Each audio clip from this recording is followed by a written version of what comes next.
assessments are an essential document that are devised to keep your members safe. Please don't panic when filling out a risk assessment. We're always here to support you and advise you when filling them out. Having said that, it is an essential process, and this year we require each society to fill out a risk assessment for their basic activities. This is to ensure that we are aware of what is taking place within your society. When doing a risk assessment, you need to focus on things that are likely to happen and that if they do happen, they'll cause significant harm.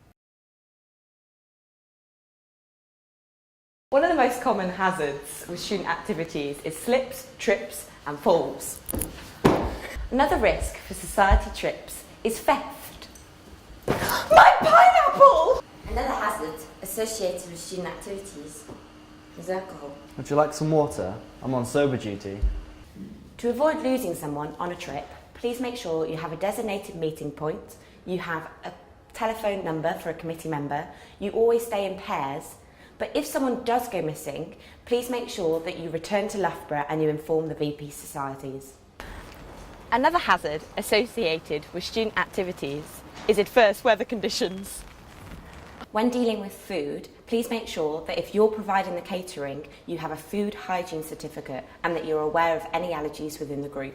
On a serious note, here are some things to consider. If your students are using electrical equipment, please make sure it's PAT tested and that they are trained to use the equipment. Only first aid trained students can administer first aid. No matter how many times you've watched Casualty, if you're not qualified, please do not attempt.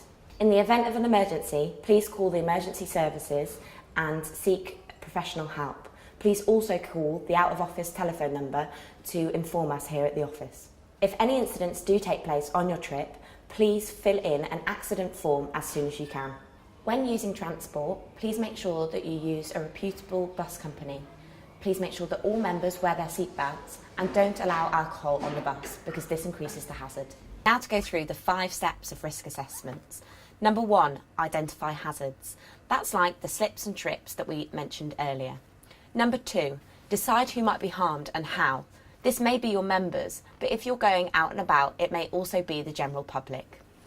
Number 3, consider what control measures are required to manage the risk.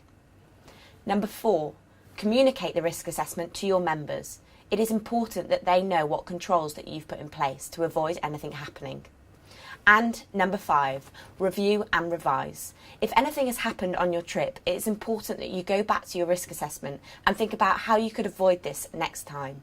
These documents must be kept for 40 years, so make sure you send them into the office and you keep them on a memory stick. Will I make it to the river? Will I ever see it like you? I question, honey.